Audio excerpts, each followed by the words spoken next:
Hello friends, welcome to our YouTube channel तैयारी exam की। तो आज के इस वीडियो में हम क्लास 11th पोएट्री सेक्शन से लेसन है 8 फॉलोअर, जिनके कवि हैं सीमस हेनी। ओके, तो इसमें हम लोग क्वेश्चन आंसर देखने वाले हैं, तो वीडियो को अंत तक देखें।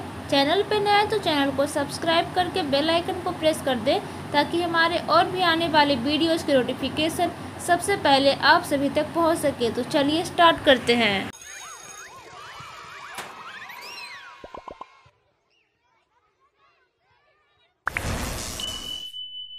तो जैसा कि आप सभी देख सकते हैं, हम यहाँ पे आ चुके हैं। लेसन है 8 फॉलोअर।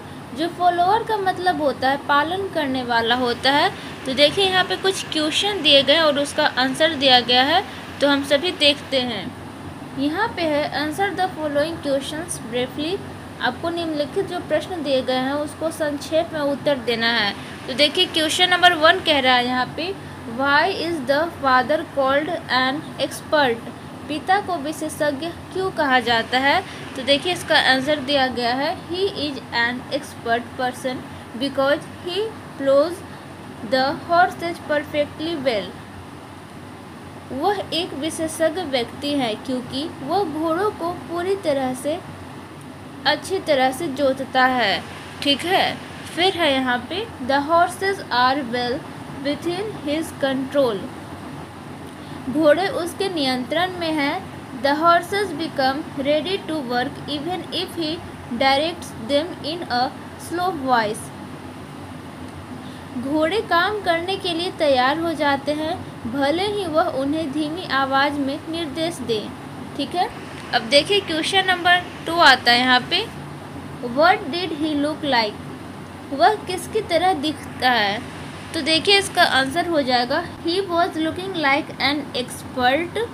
वह खेत जोतने के काम में एक विशेषज्ञ, in the work of ploughing the field की तरह लग रहा था। फिर है, his shoulders resembled the soil on the boats और शिप्स। उसके कंधे नावों या जहाज़ों की मिट्टी की तरह लग रहे थे। ठीक है, आइए अब चलते हैं क्वेश्चन नंबर 3 की तरफ। कह रहा है, how resolute was he at his work. वह अपने काम में कितना दृढ़ था। तो आंसर हो जाएगा, he was farmer and well determined at his work. वह किसान था और अपने काम के प्रति दृढ़ निश्चयी था। He was very particular to guide horses with a long narrow strap around its neck. वह घोड़ों को खेत में घुमाते हुए उनके गले में एक लंबी पतली पट्टी, फिर आगे यहाँ पे, नेक रोलिंग ओवर द फील्ड, बांधकर उन्हें खेत, watching them ploughing the field. खेत जोतते हुए देखने में बहुत माहिर था। ठीक है, गले में पट्टी बांधकर। क्वेश्चन नंबर 4 है यहाँ पे, what was he observing when he was ploughing. हल चलाते समय वह क्या देख रहा था। तो इसका आंसर हो जाएगा, he was observing the narrow trench made by plough to see whether it was exactly done in a proper way. वह हल द्वारा बनाई गई संकरी खाई को देख रहा था कि क्या यह ठीक से किया गया है। फिर है, ही was very particular in ploughing the field. वह खेत जोतने में बहुत खास था। ओके, अब देखिए क्वेश्चन नंबर 5 आता है, why were his eyes narrowed and angled. उसकी आंखें क्यों सिकुड़ी हुई है और झुकी हुई थी। आंसर हो जाएगा यहाँ पे, his eyes were concentrated on the field and the horses. उसकी आंखें मैदान और घोड़ों पर ही केंद्रित थी और कुछ नहीं। फिर है यहाँ पे, नथिंग एल्स। उसने यह सुनिश्चित करने के लिए ऐसा किया। ठीक है, फिर है, he has done so to ensure that it was done properly। उसने सुनिश्चित करने के लिए ऐसा किया कि यह ठीक से किया गया था। फिर है यहाँ पे narrowed and angles mean to concentrate over the यहाँ पे movement of the horse and the work done। फिर है संकीर्ण और कोण का मतलब घोड़े की चाल और किए गए काम पर ध्यान केंद्रित करना था। ठीक है, क्वेश्चन नंबर 6 आता है यहाँ पे what does mapping suggest about his ploughing. मानचित्र से उसकी जुताई के बारे में क्या पता चलता है? तो आंसर हो जाएगा यहाँ पे mapping means the survey of the surface where the work was going on. मानचित्र का अर्थ है उस सतह का सर्वेक्षण जहाँ कार्य चल रहा था। Here it means the supervision and observance of the ploughing. यहाँ इसका अर्थ है जुताई का पर्यवेक्षण और पालन। ओके, अब देखिए B2 में है answer the following questions briefly. निम्नलिखित प्रश्नों का उत्तर भी आपको संक्षेप में देना है। तो देखिए क्वेश्चन नंबर 1 कह रहा है what was the child doing while his father was at work. जब उसका पिता काम पर गया हुआ था तो बच्चा क्या कर रहा था? तो देखिए इसका आंसर हो जाएगा the child was playing and making मेरी। बच्चा खेल रहा था और आनंद मना रहा था। फिर है sometimes his father ride him on horses back. कभी कभी उसका पिता उसे घोड़े पर सवार कर ले जाता था। फिर है यहाँ पे again he was dipping and rising on the ground.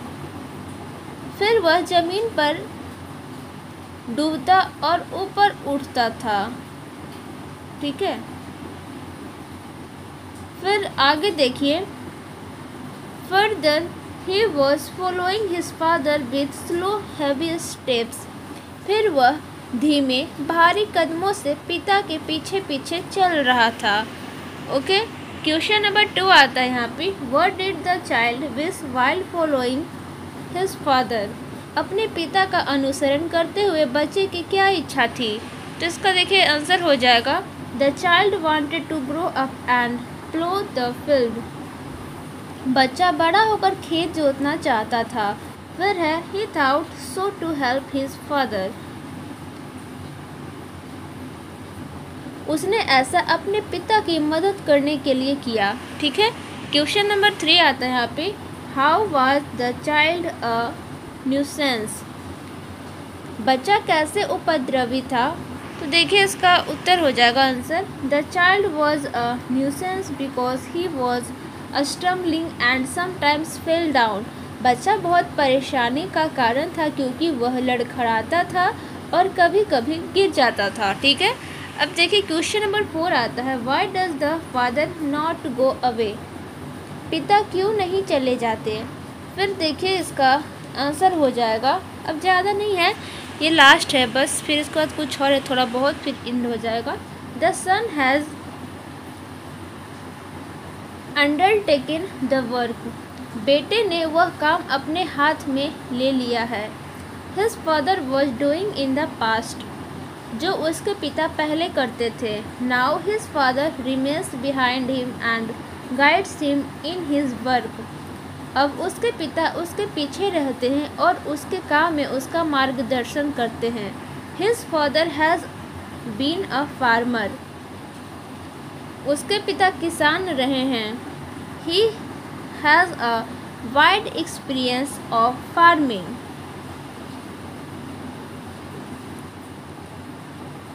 उन्हें खेती किसानी का व्यापक अनुभव है। The son has little knowledge of all. बेटे को इन सब चीज़ों के बारे में कम जानकारी है। ठीक है, दिस थिंग्स, इसलिए उसे so he has to acquire knowledge to the same from his father. इसलिए उसे अपने पिता से ही यह ज्ञान प्राप्त करना होगा। ठीक है, फिर है उसके बाद father will remain behind him and guide.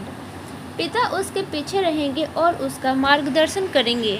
तो क्वेश्चन आंसर एंड हो चुका है। तो यहाँ पे कुछ दिया गया है वर्ड स्टडी, इसे भी आप लोग देख लीजिए। डी में D1 में डिक्शनरी यूज, ये सब आप लोगों को बनाना चाहिए क्योंकि एग्जाम में पूछ दिए जाते हैं। एग्जाम्पल 1 है correct the spelling of the following words. यहाँ पे देखिए रॉन्ग, इधर जो ब्लैक पेन से लिखा गया है रॉन्ग दिया गया है आपको बुक में, आपको स्पेलिंग देख के सही करना है, कहीं से डिक्शनरी यूज करके या फिर अपने बुक को यूज करके। तो पहले में दिया गया है टंग, जो कि इधर सही है। सेकंड में है स्वेटिंग, थर्ड में है स्टीफन, फोर्थ में है स्टम्बलिंग, 5 में है डिपिंग। तो आप लोग सही कर लोगे। फिर देखिए D3 में दिया गया वर्ड मीनिंग में find from the poem words the meanings of which have been given in column A. The last part of each word is given in column B. तो यहाँ पे आपको 2 कॉलम दिए गए हैं, जैसा कि आप सभी देख सकते हो। कॉलम A है और कॉलम B है। तो यहाँ पे कॉलम A में कुछ बुक के जो पोएम ये पार्ट्स हैं वो सभी दिए गए हैं, और यहाँ पे जो ब्लैक कलर से लिखा गया है ये कुछ दिए गए हैं, जैसे कि KEODALCEING इस तरह से। तो आपको यहाँ पे कुछ यहाँ पे खाली स्पेस दिया गया है, उसको आपको बुक की मदद से ये सारी चीज़ों को फिलअप करना है। तो देखिए हम यहाँ पे कर चुके हैं, तो आप लोग लिख लीजिएगा, अपने नोटबुक में बना लीजिएगा। यहाँ पे a way of walking with slow heavy steps, यहाँ पे प्लॉट हो जाएगा। फिर है समथिंग दैट इज़ एनोइंग, फिर है न्यूसेंस, फिर है talking a lot usually about nothing important, यहाँ पे यापिंग हो जाएगा। फिर है आफ्टर समथिंग और समवन, यहाँ पे वेक हो जाएगा। ओके, तो वीडियो को यहीं पे एंड करते हैं। आई होप आप सभी को वीडियो अच्छा लगा होगा, तो लाइक कर दे, चैनल पे नया तो चैनल को सब्सक्राइब करके बेल आइकन को प्रेस कर दे, ताकि हमारे और भी आने वाले वीडियोस के नोटिफिकेशन सबसे पहले आप सभी तक पहुंच सके। अगर आपको इसका PDF प्राप्त करना है बिल्कुल फ्री ऑफ कॉस्ट में, तो उसके लिए सिंपली टेलीग्राम पे जाएंगे और चैनल का नेम सर्च करेंगे तैयारी एग्जाम की 11th ग्रुप। जैसे ही सर्च करेंगे हमारे चैनल का लोगो आ जाएगा, क्लिक करके आप सभी ज्वाइन कर लेंगे। वहाँ पे बहुत सारे PDF है, वहाँ से पढ़ के आप लोग एग्जाम में अच्छे प्राप्त कर सकते हैं। और चैनल के प्ले लिस्ट में भी विजिट कर सकते हैं, वहाँ पे बहुत सारे वीडियोस क्लास 11th के बने हुए हैं। तो मिलते हैं नेक्स्ट वीडियो में। Thank for watching this video.